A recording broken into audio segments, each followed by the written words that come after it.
Hey there, it's me, John Stamos, in partnership with Cologuard. And a little birdie told me you're over 45. Listen, that's not old, it's really not. But it's an important age. If you're at average risk, that's when you start screening for colon cancer. And look, it's okay to be nervous, but it's not okay to ignore your own health. It's time to see if the Cologuard test can be an option for you to get screened. All right, I'm glad we had this little chat. Listen, all you New Yorkers.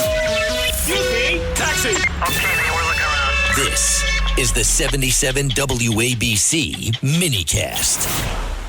So I got a kid on the phone right now. I love him. He was in studio last week. He's on this show regularly now. He's 19 years old. He's one of the great Republican leaders in this country. He learned a lot as a fourth grader from Charlie Kirk, and he's out there doing Charlie, the late, great Charlie Kirk's fine work today. Talking about home, I'm looking at him because this interview will be up online later, is a Zoom conversation. I see a really nice George Washington poster. I see Star Spangled Banner behind him. July 4th, our country. I see the eagle. I see a thumbs-up picture with him and President Trump. Now, I see a basketball, too. Looks like an Auburn basketball. Maybe my friend Bruce Pearl got him that. I don't know.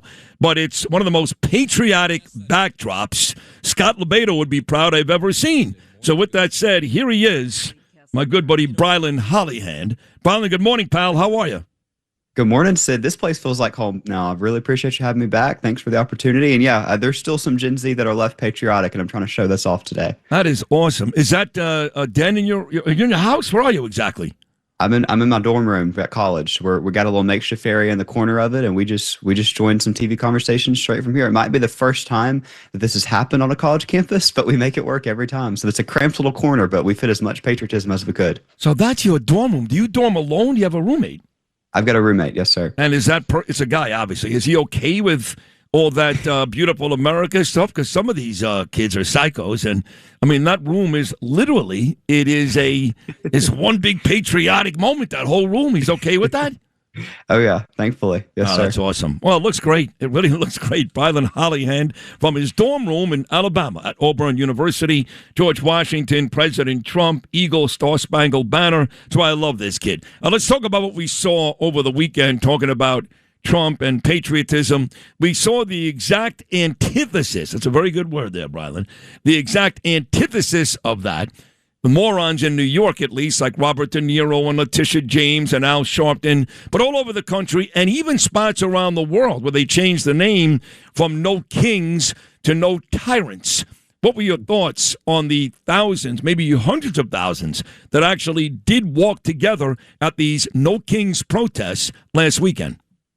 Yeah, Sid, I was up in the commie capital of the world with you in New York City and flew home to what I thought was going to be some peace and quiet down south on my campus.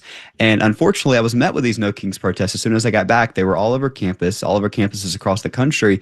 And that kind of woke me up to the fact of these people have been infiltrated onto our own campuses, holding these printed out signs. As you can tell, they didn't write themselves. They were paid to stand out here and hold this sign saying No Kings, chanting No Kings. And my question to some of them was really simple. Clearly, you slept through history class, because when we dumped the tea in the Boston Harbor, we got rid of kings over 250 years ago. Clearly, they spent too much time studying their gender pronouns than they did their American history. And Sid, I think this needs to be a wake-up call to people all across this country. If you really want to talk about coronations, if you really want to talk about tyrants, let's talk about the big queen herself, whose bubble that we popped, who attempted to coronate herself without a primary. That's our favorite Kamala Harris. They want to look past that. They don't want to talk about the guy that won every single swing state, that was arrested, raided, impeached twice, yes, shot in the head, and still made a great comeback. That is a man of the people. That is in no way, shape, or form a king. So maybe they need to get their brains checked, but I think we already knew that, Sid. I think we can make an even better argument that people like Chuck Schumer, who's been serving almost 50 years, that's a king.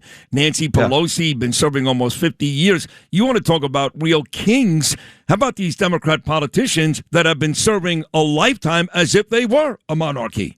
So that's my question. Are the same people chanting no kings, are they going to now come out with us and again for term limits? Because we've been begging for term limits for decades. Listen, I think our founding fathers were near perfect people, but I also think that they thought that we were so close removed from monarchy that people were still aware of how bad monarchy would be, how bad it would be if you stayed in office for too long. That's why George Washington was so humble when he stepped away from office, and they thought everybody else would follow that example. Unfortunately, they didn't realize that 250 years later, some people would get so drunk on power, Nancy Pelosi, that they would get stuck in office for their entire lives. And now they're not leaving at all. So we're expecting the same people drunk on power to vote themselves out of power by putting term limits. And it would be great if all of the geriatric patients holding the No Kings protest signs would get that right there with us in line and support this, but they're not going to. Why? Because it hurts their party. It also hurts the RINOs, but it specifically hurts their party, who relies on 90-year-old politicians sitting in the nursing home that's disguised as Capitol Hill. You know, you mentioned RINOs, and I'm constantly on record talking about my people, right? So I am a lot more alarmed about Jewish people, for example, that vote for Mamdani than I am Hamas. I know what Hamas is. I know what most of the Palestinians are. I know what our enemies look like. But when they wear a yarmulke and they're walking on Park Avenue, I can't imagine those people would vote and support a guy who wants us all dead, but they're out there. Same thing with the Republican Party. You mentioned RINOs. I don't want to hear from Lisa Murkowski. I don't want to hear from Susan Collins. I don't want to hear from Mitt Romney, that jackass in Kentucky, not McConnell, the other guy. I just forgot his name. There are so many of them out there these days that you can't tell the difference between a Democrat and one of our own people. Yeah. Said, who needs Democrats in Congress when we have RINOs like we do? I mean, we don't even need an enemy because we're fighting within our own party. Gen Z sent Republicans to Congress with this majority to do one simple thing: reverse the decline in this country, not manage it, not give us excuses, not tell us to get used to this new normalcy, to reverse the decline. And all we've gotten is excuses on top of excuses. Said our friend President Trump has been working that Sharpie away with executive order after executive orders, the most in presidential history. But has Congress done their end of the work? Have they codified a single piece of legislation other than the big, beautiful bill, which was a good piece of legislation? Said, I'm not knocking it, but we stopped there. We passed one piece of legislation and then they all went home. They've been on recess for the past week. They've all decided that the Save America Act is not a priority. And it's kind of sad that we, the people of this country, of 70% of us, all can agree on one thing for the first time in, a decade, that we all want voter ID. Yet the same Republicans that are supposed to be fighting for you and I are kicking it back in Disney World or back on vacation with their home for a 2-week Easter recess. It's embarrassing, Sid.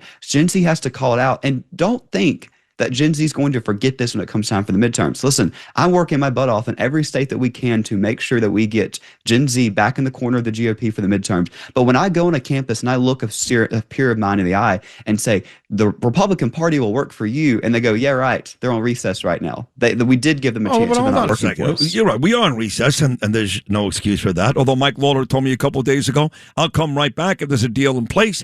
Last I checked, the Democrats are on recess too. Not like just us, they are too. And you talk about the Save America Act, which of course is common sense and we should pass it. But this DHS issue, where you can't go to an airport these days, thank God for ICE. That's right, I said it, Mamdani. Thank God for ICE and Tom Homan. That's a Democrat problem. So when you face these idiots on campus who are upset with Republicans for going on recess, okay, they're fine. Democrats are on recess, too. They caused a DHS shutdown, and they're going to be the ones not to vote for the Save America Act. So in the end, once again, Republicans are at fault, yes, but the folks that are really ruining this country are the Democrats. Yep, Sid, I was on your show last week when they announced that ICE was going to head to airports. When I flew back from New York City, I saw a lot of ICE agents at LaGuardia, and you're not going to believe the horrific acts that they were doing. They weren't shooting people. It was worse.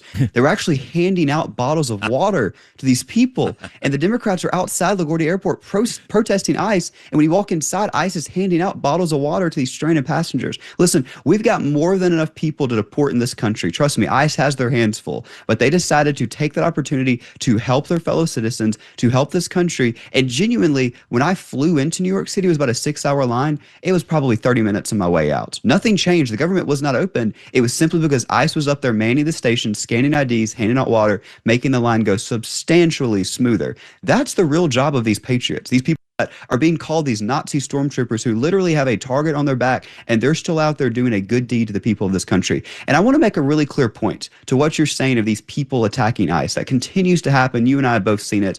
If ICE continues their job of mass deportations, there would not be more Sharon and Gormans. There would not be more 19-year-old college freshmen who unfortunately don't have the same American dream and future that all of us get to attain because their life was cut so short by Democrat politicians whose her blood is on their hands because they wanted so bad to put a bumper sticker on their campaign that they cared more about illegals than they do American citizens. They want to say that they're so accepting, that they're so including, that the welcome out is at our southern border, and the cost of that is the death of Sheridan Gorman and people like Laken Riley. So ICE is doing good deeds. We should absolutely be so grateful for their service. And I don't care who that offends, Sid.